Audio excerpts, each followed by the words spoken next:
Ne réagissez pas, agissez. Shalom bien-aimés dans le Seigneur, notre méditation du jour s'intitule « Ne réagissez pas, agissez ». Nous tirons notre texte dans Jean chapitre 18, le verset 10, qui nous dit ceci. Simon-Pierre, qui avait une épée, la tira, frappa le serviteur du souverain sacrificateur et lui coupa l'oreille droite. Ce serviteur s'appelait Malchus. Alléluia. À chaque fois que vous réagissez, vous n'agissez pas vraiment, ce sont les autres ou les circonstances qui agissent à travers vous. C'est pourquoi les réactions sont les grandes occasions par lesquelles les hommes prennent les mauvaises décisions et posent les pires actions qui soient. Tant que nous agissons de notre propre gré, nous gardons le pouvoir de contrôle absolu sur notre vie. Mais au moment où nous réagissons, nous perdons ce pouvoir de contrôle. Un homme qui réagit à tout et à rien est un esclave du monde extérieur. Les émotions poussent toujours les hommes aux réactions, tandis que les raisons les poussent aux actions. C'est pourquoi les hommes les plus raisonnables agissent ou pas du tout. Dans notre texte, l'apôtre Pierre a réagi. Il a donc très mal agi. En fait, les hommes contrôlés par les ténèbres venaient pour attraper le Seigneur Jésus afin d'aller le tuer.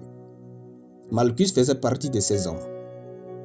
Il n'était rien de plus qu'un soldat qui exécuta les ordres de ses maîtres. Il était donc sous un ordre. C'est-à-dire, Malchus n'avait pas le pouvoir de contrôle des actions de sa vie en ce moment précis. Mais Pierre et tous les autres disciples avaient ce pouvoir. Pierre a laissé son sentiment d'amour le pousser à couper l'oreille de Malchus, qui n'était qu'un simple exécutant des ordres.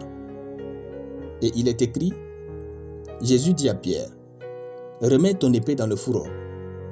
Ne boirai-je pas la coupe que le Père m'a donnée à boire ?»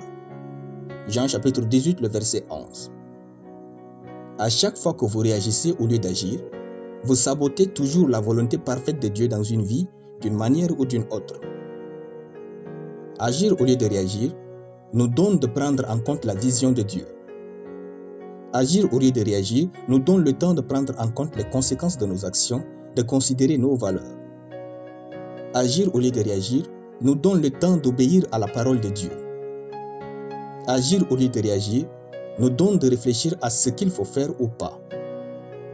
Dieu désire que nous agissions en toutes choses. Il y a des personnes contrôlées par Satan qui viendront pour vous provoquer afin de vous faire sortir du plan de Dieu pour votre vie. Soyez sages. Maîtrisez-vous et ne réagissez pas.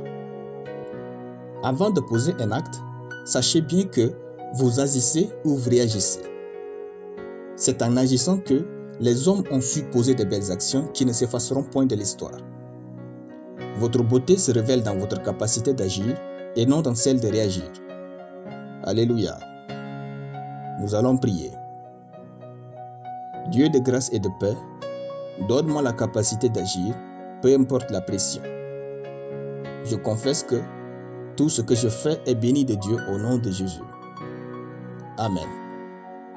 La lecture biblique en une année, 1 Samuel chapitre 30 à 1 Samuel chapitre 31. Soyez bénis, c'était le pain du ciel.